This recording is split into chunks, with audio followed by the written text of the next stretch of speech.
হঠাৎ করে induction cooker চলছে না, পাওয়ার অন হচ্ছে না। তো আমরা খুলছি এবং দেখার চেষ্টা করব কী কারণে ইন্ডাকশন কুকার চলছে না। তো আমরা কুকারের যে বেজ রয়েছে তলা তা খুলে নিচ্ছি এবং কিপ্যাডের যে কানেক্টর রয়েছে তা খুলে দুই পার্ট আমরা আলাদা করব। দেখেন আলাদা করছি এবং দেখার চেষ্টা করছি কী ধরনের সমস্যা হয়েছে। তো খেয়াল করুন, যেখানে পাওয়ার ইনপুট হয়েছে সেখানে একটি ফিউজ রয়েছে, ওই ফিউজটি পুড়ে কালো হয়ে গেছে দেখেন, এবং বোর্ডের কিছু অংশ পুড়ে গেছে। তো আমরা কয়েল খুলে নিচ্ছি সম্পূর্ণ দেখার জন্য। আমরা কয়েল খুলব। তো যেখানে এসি সাপ্লাই কর্ড সংযুক্ত হয়েছে সেখানে একটি ফিউজ রয়েছে, ওই ফিউজটি পুড়ে গেছে এবং সাইডে কিছুটা অংশ কালো হয়ে গেছে দেখেন।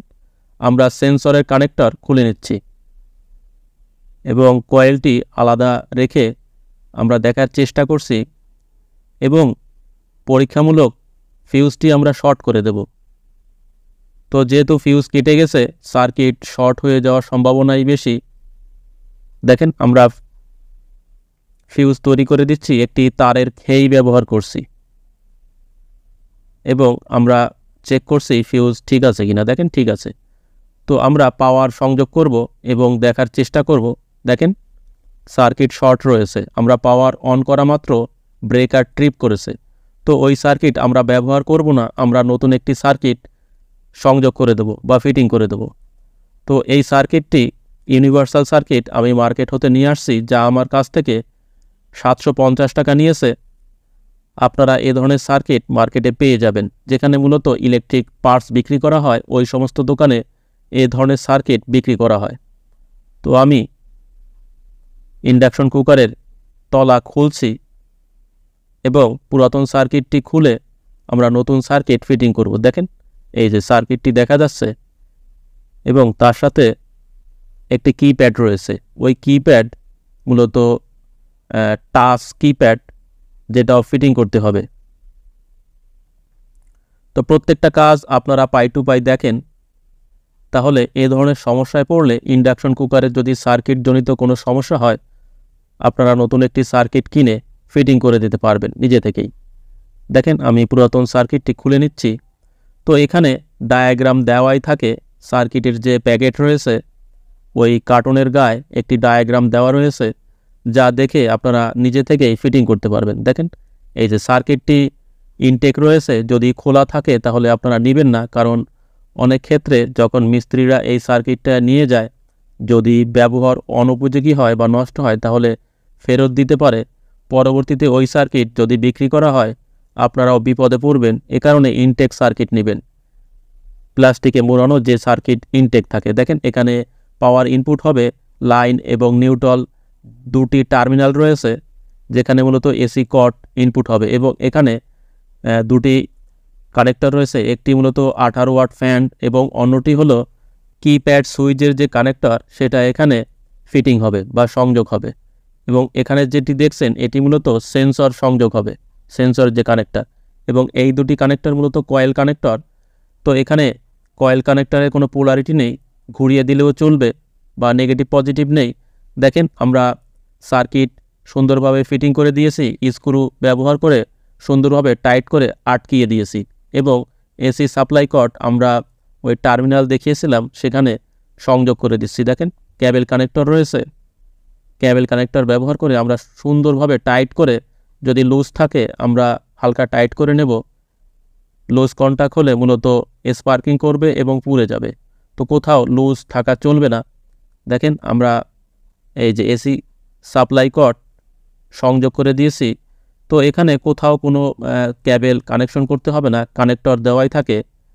এবং দেখেন এই যে আমরা কয়েলের যে কানেক্টর রয়েছে সেখানে কয়েল সংযোগ করছি, কয়েলের দুটি লুপ রয়েছে যা আমরা এখানে সংযোগ করব এবং যেভাবে রাখা যায় স্বাভাবিকভাবে, যেভাবে কয়েলের লুপ দুটি থাকবে সেভাবে রেখে আমরা টাইট করে দেব।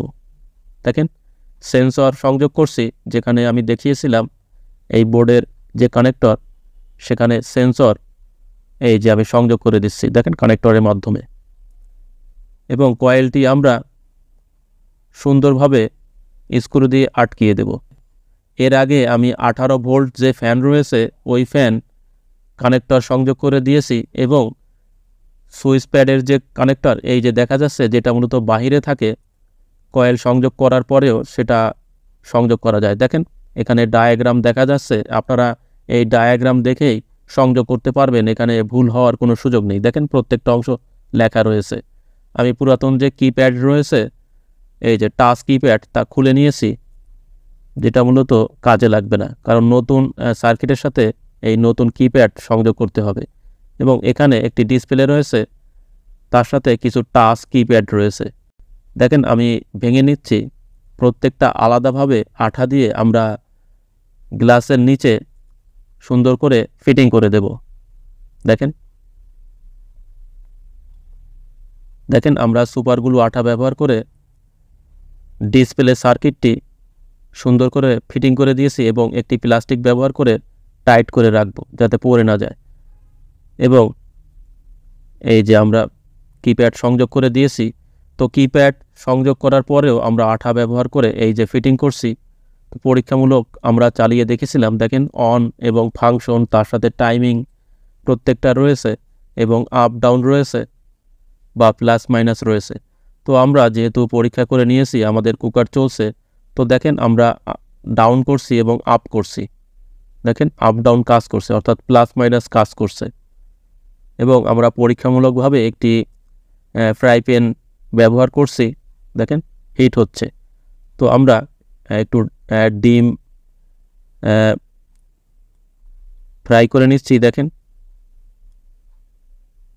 এটা পরীক্ষামূলকভাবে মূলত চালু করার জন্য। তো আমাদের টাচ কাজ করছে কিনা সেটা আপনাদের দেখাবো এবং কিভাবে টাচ ফিটিং করলাম একটু সুপারগুলো ব্যবহার করে। প্রত্যেকটা টাচ যে কিপ্যাড দেখেন কাজ করছে, সেটা আমি গ্লাসের নিচে আটকিয়ে দিয়েছি। আপনারা যে কোনো ধরনের গাম, ব্লু গান, যে কোনো ধরনের আঠা ব্যবহার করতে পারেন, যেটা ব্যবহার করলে মূলত টাচ কিপ্যাডগুলো আটকে থাকবে। একটু খেয়াল করুন, এটা মূলত অন অফ বাটন এবং ফাংশন বাটন, তারপরে আপ বাটন এবং ডাউন বাটন নিচে, আপ এবং ডাউন দেখেন কাজ করছে। এবং নিচে আরেকটি বাটন রয়েছে যেটা মূলত টাইমিং বাটন, প্রত্যেকটা বাটন কাজ করছে, এই দেখেন কাজ করছে। এই যে অন অফ ফাংশন, এরপরে আপ, নিচে হচ্ছে ডাউন।